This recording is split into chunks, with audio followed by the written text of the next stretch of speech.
Hi everyone. आज मैं आपको बताऊंगी कि ब्लड कलेक्शन एक्चुअली होता कैसे है। ठीक है, तो सपोज़ करिए डोनर है, ये डोनर ने अपना ब्लड दिया, होल ब्लड को ट्रांसफ्यूज़ किया। अब हमारे पास 3 बैग्स होते हैं जिसमें ये हम पूरा प्रोसेस करेंगे। Main bag, satellite bag 1, satellite bag 2, इनको बस नेम देने के लिए सैटेलाइट बैग किया गया है। अब उसने होल ब्लड दिया जो कि कहाँ गया, सबसे पहले हमने उसको कहाँ पे रिसीव किया, मेन बैग में। अब ये सारा हम जो प्रोसेस कर रहे हैं, अभी किस प्रोसेस से कर रहे हैं, उस प्रोसेस को हम लाइट स्पिन कहते हैं। ठीक है, तो हमने मेन बैग में लिया। अब इस लाइट स्पिन के द्वारा मेन बैग, सैटेलाइट बैग और सैटेलाइट बैग 2 में ये कंपोनेंट जाता है।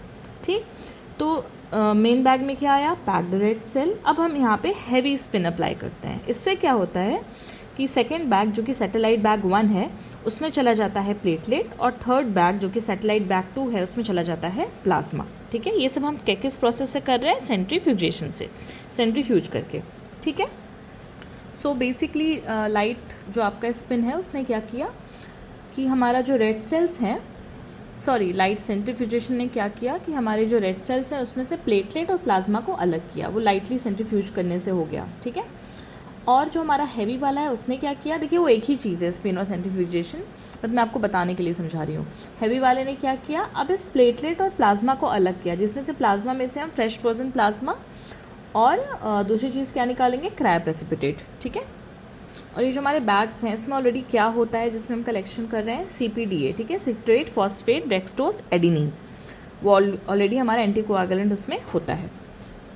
तो आफ्टर सेंट्रीफ्यूजेशन, क्योंकि RBC सबसे हैवीएस्ट है तो वो बॉटम पे सेटल हो जाता है, प्लेटलेट मिडिल जोन में रहता है और plasma at the toppest layer. ठीक, RBC को हम स्टोर कर सकते हैं 35 डेज़ के लिए for 4 to 5 degree Celsius.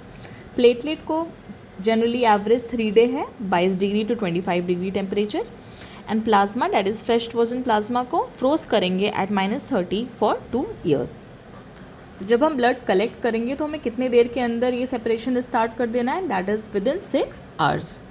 Okay, और अगर हमने इसको स्टोर किया था उस वक्त के लिए रेफ्रिजरेटर में, तो हमें रेफ्रिजरेटर से निकालने के आधे घंटे के अंदर ट्रांसफ्यूजन स्टार्ट कर देना है और 4 घंटे के अंदर कंप्लीट कर देना है। सो बेसिकली जब हम 1 यूनिट ट्रांसफ्यूज़ करते हैं तो वो हीमोग्लोबिन रेज करता है बाई 1 ग्राम पर डेसीलीटर, या फिर हेमाटोक्रिट के हिसाब से देखेंगे तो बाई 3%।